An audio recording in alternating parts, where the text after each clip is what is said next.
One of the main reasons I love watching reviews online is that everyone has their own experience, everyone has their own use case, and everyone has their own likes and dislikes. So I'll be very much reviewing the iPhone 14 Pro from my own experience, from my own use case.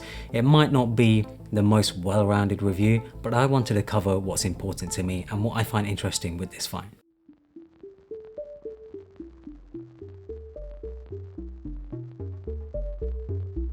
So this year I've gone with the standard iPhone 14 Pro in space black because so many people ask. The reason why I've gone with the standard 14 Pro is that I just prefer this size. I prefer this form factor. I find the Pro Max just a bit too big for me and I don't need that extra battery life. In my unboxing video, I compared the space black with last year's graphite color and I was surprised to see how similar the colors were. In that setup, under that lighting, they looked nearly identical. However, after seeing it in different lighting, the space black is definitely darker. The light affects the color of the phone drastically. Sometimes it can look grey, sometimes it can look matte black. The stainless steel railing around the edge of the phone has also been changed. It looks much darker than previously. Same with the housing of the camera module. I think this may be the best color of an iPhone since the jet black and matte black version of the iPhone 7. By the way, if you're interested in the wallpaper, I've just released a few new wallpaper packs. I'll leave them linked down in the description below. The phone is also ever so slightly bigger and thicker than the 13 Pro. To be honest, I couldn't even tell until I had them side by side. What I think is pretty wild though is to see the growth of the camera module. Every year, Apple are making it bigger and bigger, and this year it has got bigger in every dimension. We'll get into what the cameras can do later on in the video, but with the camera module sticking out so much on this phone, I would highly recommend a case if you don't want to damage those camera lenses. Like this one from Spigen, who are sponsoring this video. They've just released a bunch of new cases for the iPhone 14 Pro, as well as other accessories in their MagFit lineup. My personal favorite is the Case Mag Armor. It's a clean and minimalistic matte textured case that I think looks awesome and is ideal for everyday use. If you want to take camera protection to the next level, there's also the Case Optic Armor, which features a slider that can protect the camera lenses. If you want a card holder and a fold out stand in one, there's the Smart Fold wallet. It has space for 2 cards and it can be folded into different positions for propping up your phone for both portrait and landscape use. The OMAG ring is another great MagFit accessory that gives you that extra grip for your phone, ideal for one-handed use, and it simply snaps onto any of the cases via magnets, so no sticky pads or glue required. Finally, we have the OneTap Pro wireless magnetic charging stand, ideal for desk setups and bedside tables. Simply attach your phone to it and it will wirelessly charge. All of these accessories are part of the MagFit lineup, simply using magnets for easy on-the-go use. So if you're interested, make sure to check out Spigen's MagFit lineup. I'll leave it linked down in the description below, and I'll leave links to all of the products that I mentioned as well.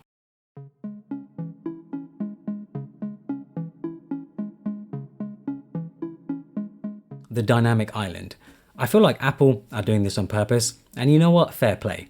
The dynamic island, the notch, these are two very interesting ways to handle the camera, the sensors in the front of the phone. It's just very different from what other manufacturers are doing, and it gets people talking. The dynamic island is arguably the most interesting thing about the iPhone 14 Pro, which is ridiculous when you think about it, as it's just a pill-shaped thing that's housing the sensors. They've done a very good job of taking away attention from other parts of the phone, which, let's be honest, have seen very small or no updates at all. But what I think is the most impressive thing about the dynamic island is that the designers and the engineers have taken something that's usually there on most phones and turned it into a useful feature. Designer Chan, who works at Apple, shared a video of the dynamic island animations. He was part of the team that brought it to life, and the animations are truly fantastic. The dynamic island has almost become a mini notification and status bar in one. It will give you notifications for things like music, maps, phone calls, timers, and much more. Having worked in UI design myself, coming up with something like this and making it look so effortless it's not effortless whatsoever. It's a great example of very skilled people making something look simple and easy. Now that doesn't mean I think the dynamic island is perfect. The only feedback I have with it is that I wish it were a little bit smaller in height or brought up the screen a little, as it does actually take up more height than the notch did, taking away some of the screen estate from apps.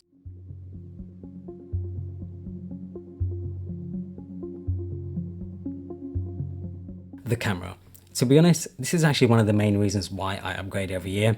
I love shooting pictures, and knowing that the camera is getting upgraded, that is really what I look forward to most. This year, the iPhone 14 Pro has a noticeably larger camera bump. That's primarily to accommodate the larger 48 megapixel sensor for the main camera. Not only has the megapixel count gone up from 12 megapixels to 48 megapixels, but the sensor itself is physically nearly twice the size compared to the iPhone 13 Pro. The megapixel count is awesome, and it's nice to see Apple catch up with other phone manufacturers, but what has got me most interested is the physically larger sensor. When you have a larger sensor, the camera will usually be better at taking cleaner images, both in the day and at night.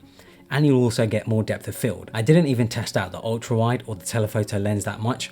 I was just so much more interested in using the main camera. By default, the camera app is taking 48 megapixel pictures and then binning them down to 12 megapixels.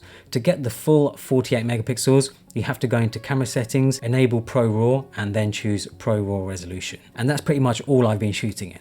Naturally, shooting in such high resolution does mean images have huge file sizes. I had one image come out at just over 100 megabytes, but it's so worth it. The quality of the images are simply outstanding for a smartphone.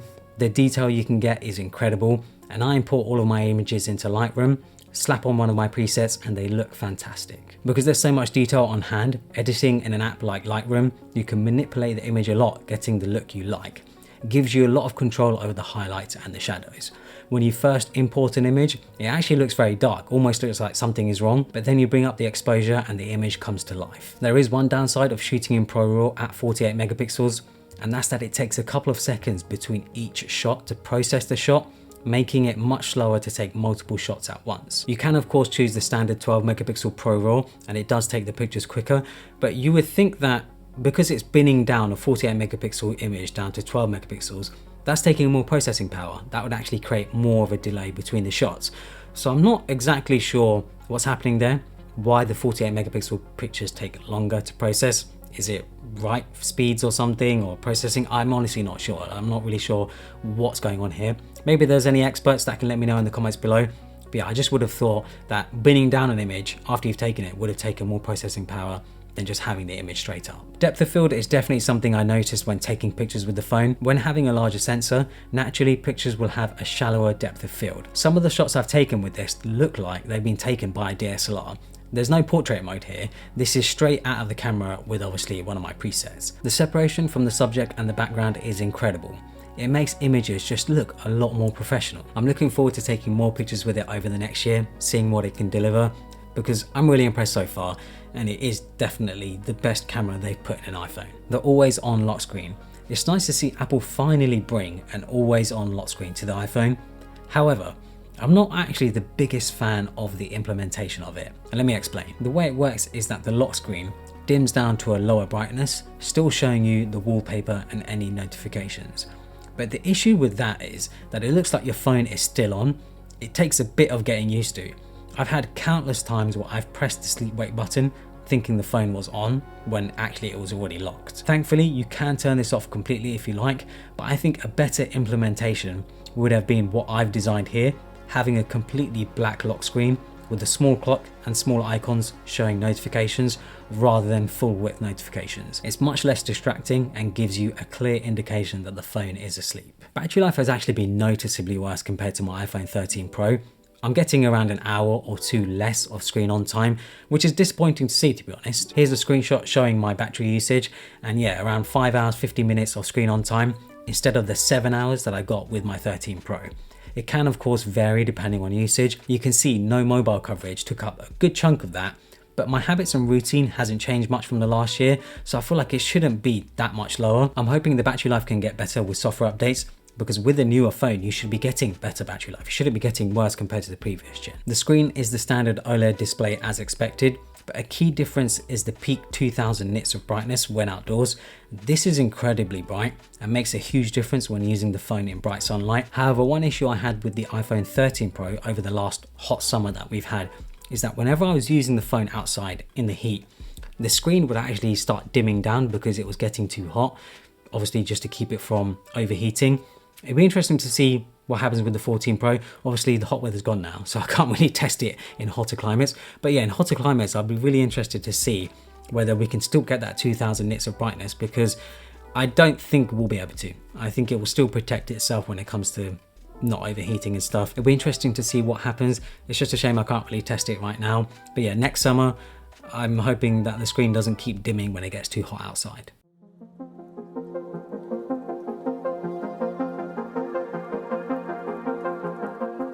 Just like last year, I don't think this is a huge upgrade compared to the 13 Pro. The major update I think worth mentioning here is the cameras. Other than that, there really isn't too much else. Everything else has been pretty incremental. If you're coming from an iPhone 11 or an iPhone 12, upgrading to something like the iPhone 14 Pro, yeah, you're going to see big updates, you're going to see big changes. And it makes sense, you know, with the life cycle of a phone now being around 2 to 3 years, yeah, I feel like it is a worthy upgrade if you're coming from those devices. What I would be keen to see though, is Apple maybe explore with other types of form factors when it comes to phones. We've seen Samsung come out with their foldables. They're now on their 4th generation of foldable phones, and I think they're pretty interesting devices. Now, I'm not saying Apple should make a foldable like Samsung have, but it would be cool just to see something else, something more sort of exploratory, because they don't have to get rid of the iPhone, the standard iPhone that we have. Maybe we could have some sort of device that's like a mesh of an iPhone and iPad mini, because the iPad mini, I feel like, I love the iPad mini. It's one of my favorite devices, but it's not that popular, to be honest. A lot of people do just go for the larger iPads because they want the larger screens.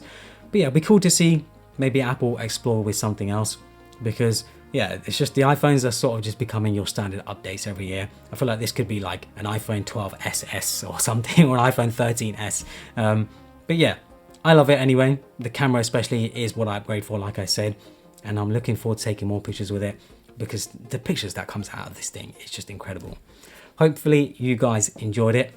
Please leave in the comments below what phone you're currently using. I'm really interested to see what phones you guys are using, because obviously not everyone is always on the latest phone. Makes sense. So yeah, let me know in the comments below. Hopefully you guys enjoyed it. Follow me on Instagram and Twitter, and subscribe for more.